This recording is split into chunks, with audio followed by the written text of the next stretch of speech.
है। और ये कहकर टुनी चिड़िया कालू कौवा के पीछे भागी जा रही थी। कुछ दिन पहले जंगल में सब कुछ सही था। अरे वाह, कितने अच्छे दिन होने लगे हैं। अब तो बारिश शुरू होने वाली है। हमें अपने घर मजबूत कर लेने चाहिए। तुम ठीक कह रहे हो, पर इस बार पता नहीं मुझे कुछ अजीब लग रहा है। मन बड़ा बेचैन सा हो रहा है। क्यों, क्या हो गया? तुम इतने परेशान क्यों लग रहे हो? अरे तुमने सुना नहीं है? पहाड़ों पर कितनी तेज बारिश हो रही है और वहाँ पर पहाड़ भी तो टूट रहे हैं। भले ही पहाड़ नहीं है, पर पृथ्वी के कहर का क्या है? आज के समय में पृथ्वी अपने पूरे प्रकोप पर है। लगता है ऐसे तो पृथ्वी सब कुछ नष्ट कर देगी।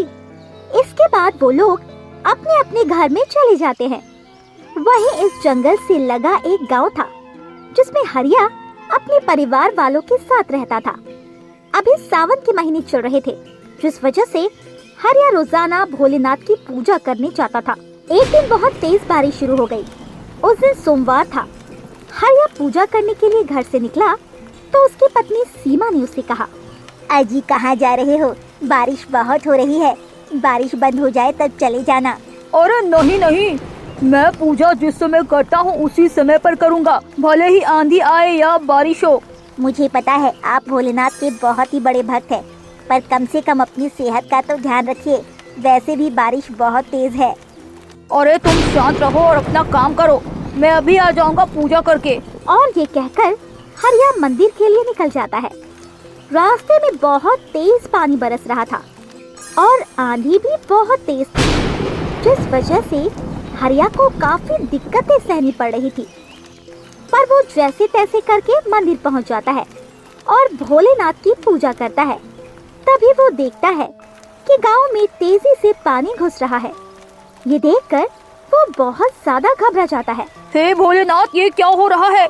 ये गांव में पानी क्यों आ रहा है? मुझे जल्दी से घर जाना चाहिए। और ये कहकर हरिया जल्दी से घर जाता है और अपनी पत्नी से कहता है, अरे जल्दी से सामान ऊपर रखो, पानी बहुत तेज आ रहा है। क्या? कहाँ पानी आ रहा है?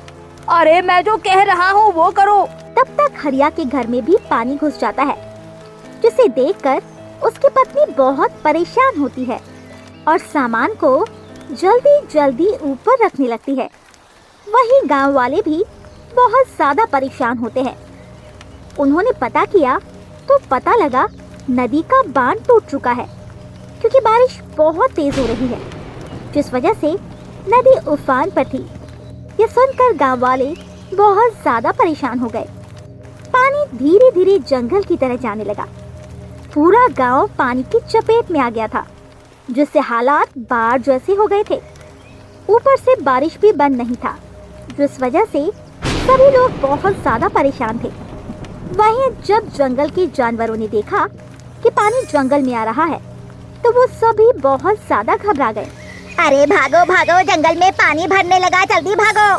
क्या जंगल में पानी भरने लगा? पर कैसे?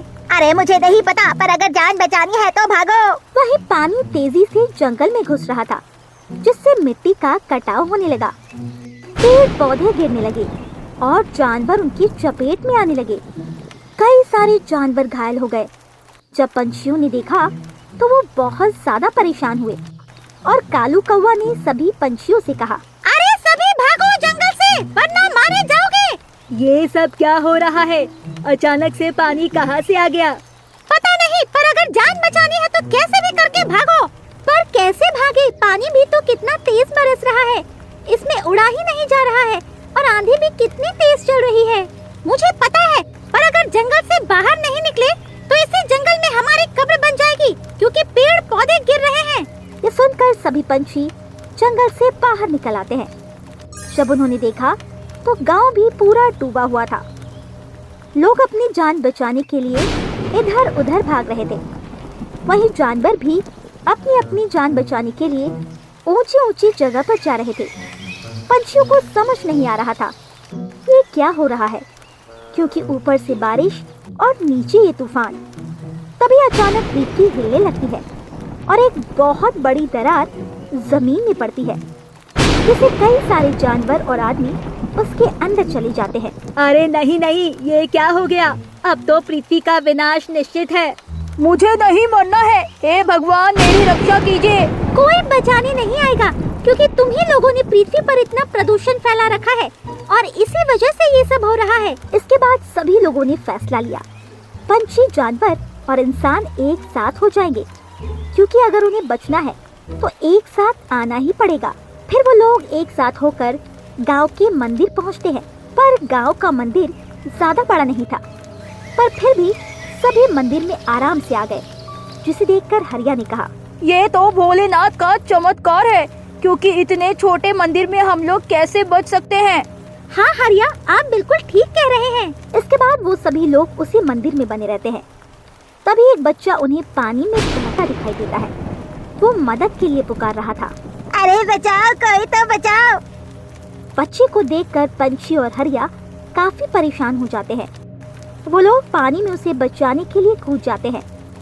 हरिया और पंछी काफी कोशिश करने के बाद उस बच्चे को बाहर निकाल कर लाते हैं। इसके बाद टुनी चिड़िया ने उन सभी से कहा, हमें भगवान से माफी मांगनी चाहिए, साथ ही धरती माता से भी माफी मांगनी चाहिए, जिससे उनका प्रकोप शांत हो जाएगा, वरना ये धरती नष्ट हो जाएगी। हाँ टुनी चिड़िया, तुम ठीक कह रही हो, ये सब हमारी वजह से ही हुआ है।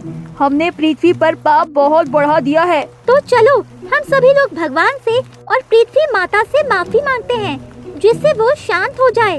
इसके बाद वो सभी लोग भोलेनाथ से प्रार्थना करने लगते हैं, हे भगवान, हमें माफ कर दीजिए और इस प्रकोप से बचा लीजिए।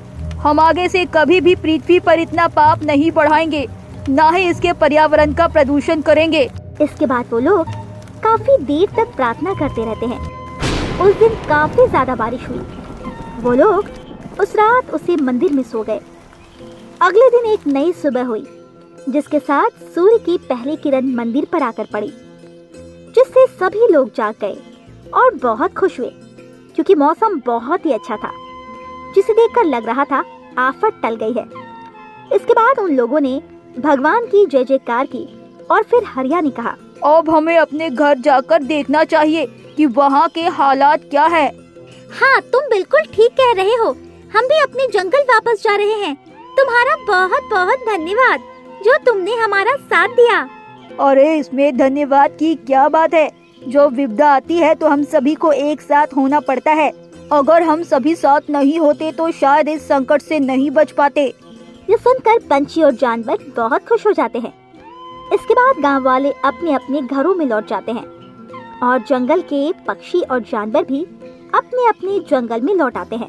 तो दोस्तों, हमें इस कहानी से यही सीख मिलती है, जब भी संकट की घड़ी आए तो हम सबको एक साथ हो जाना चाहिए, क्योंकि अगर हम एक साथ हो जाते हैं तो हम बड़ी से बड़ी मुश्किल को आसानी से निपटा सकते हैं। अरे करमजली, कहाँ मर गई जाकर? जल्दी से मेरे लिए पानी लेकर आ। कितनी देर से चिल्ला रही हूँ पर अभी तक पानी लेकर नहीं आई।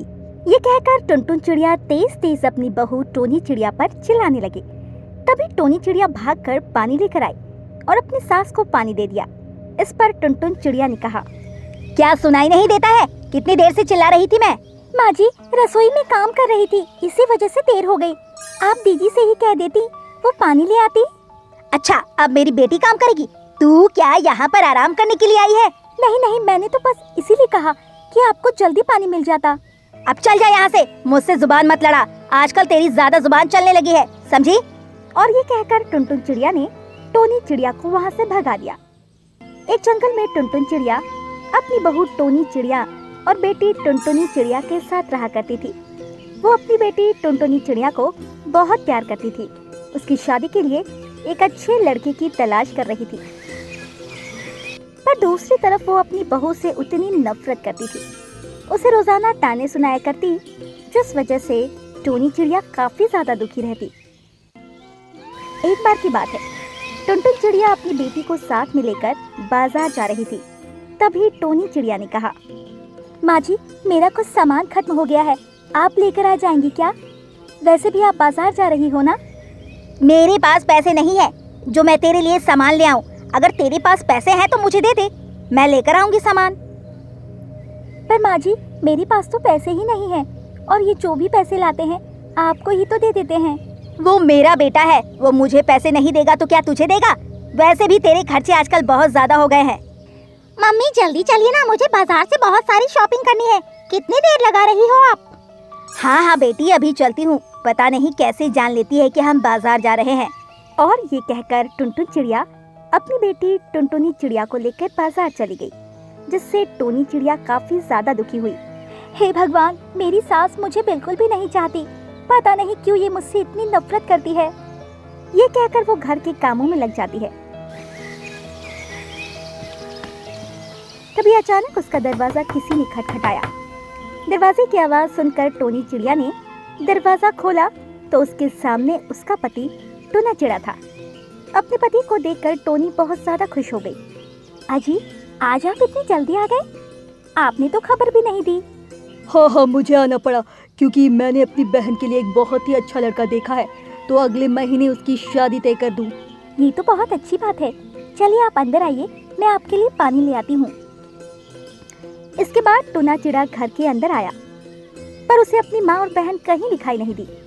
इस पर उसने टोनी चिड़िया से कहा, माँ और बहन कहाँ है? ये दोनों दिखाई क्यों नहीं दे रही? वो बाजार गई हैं शॉपिंग करने के लिए। तुम नहीं गई? तुम भी चली जाती। अकेले घर में रहकर बोर नहीं होती हो क्या? नहीं नहीं, मैं घर पर ही ठीक हूँ। तभी वहाँ पर टुनटुन चिड़िया और टुनटुनी चिड़िया आ गए और अपने बेटे और भाई को देखकर वो दोनों बहुत खुश हुए। अरे आ गया बेटा, बड़ी जल्दी आ गया तू। हाँ माँ, मैंने अपनी बहन के लिए बहुत अच्छा लड़का देखा है, तो मैं सोच रहा हूँ क्यों ना अगले महीने इसकी शादी कर दी जाए। ये तो बहुत अच्छी बात है, मैं भी यही चाहती थी। तूने तो मेरे दिल की बात ही कह दी। इसके बाद टूना चिड़ा ने अपनी बहन टुनटुनी चिड़िया का रिश्ता तय कर दिया। 1 महीने बाद टुनटुनी चिड़िया की धूमधाम से शादी हुई। सारा काम टोनी चिड़िया ने अकेले संभाला। शादी के बाद टुनटुनी चिड़िया अपने ससुराल चली गई और अब टुनटुन चिड़िया अपनी बेटी की याद में काफी ज्यादा दुखी रहती थी। हे भगवान, पता नहीं मेरी बेटी किस तरह अपने ससुराल में रह रही होगी। कहीं उसकी सास उसे ताने ना सुनाए। आप चिंता मत कीजिए माँ जी, उनकी सास बहुत ही अच्छी है, वो उन्हें ताने नहीं सुनाएंगी। हाँ, मुझे पता है, ज्यादा उसकी बड़ाई मत कर। चल अपना काम कर जाकर। ये सुनकर टोनी चिड़िया अपने काम में लग गई। टुनटुन चिड़िया अभी भी अपनी बहू से उसी तरह नफरत किया करती थी। भले ही अब उसकी बेटी ससुराल में थी, पर वो अभी भी अपनी बेटी को ही ज्यादा प्यार करती थी। धीरे धीरे समय गुजर रहा था और बेटी टुनटुनी चिड़िया कुछ दिनों के लिए अपने मायके आई। अरे आ गई मेरी बेटी, कितनी दुबली पतली हो गई है। क्या ससुराल वाले प्यार नहीं करते तुझे? ऐसी बात नहीं है माँ, वो तो मुझे बहुत प्यार करती है, कोई भी काम भी नहीं करने देती। अरे वाह, मेरी बेटी को कितना अच्छा ससुराल मिला है। अरे टोनी चिड़िया, जल्दी से मेरी बेटी के लिए खाना लेकर आ। हाँ हाँ माँ जी, अभी लेकर आई। आजा, आज तो मैंने अपनी बेटी के मनपसंद का खाना बनवाया है। चल खा ले बेटी पेट भर के। और ये कहकर टुनटुन चिड़िया बहुत खुश हुई। वहीं टुनटुनी चिड़िया खा खा कर मोटी हो गई थी। अब वो काफी ज्यादा आलसी भी हो गई थी, जिस वजह से वो सिर्फ चारपाई पर ही लेटी रहती। एक बार सभी आराम से सो रहे थे, तभी अचानक टुनटुन चिड़िया के घर में चोर घुस आए। चोरों को देखकर टुनटुन चिड़िया बुरी तरह घबरा गई। अरे कोई तो बचाओ, मेरे घर में चोर घुस आए हैं। अरे कोई तो बचाओ।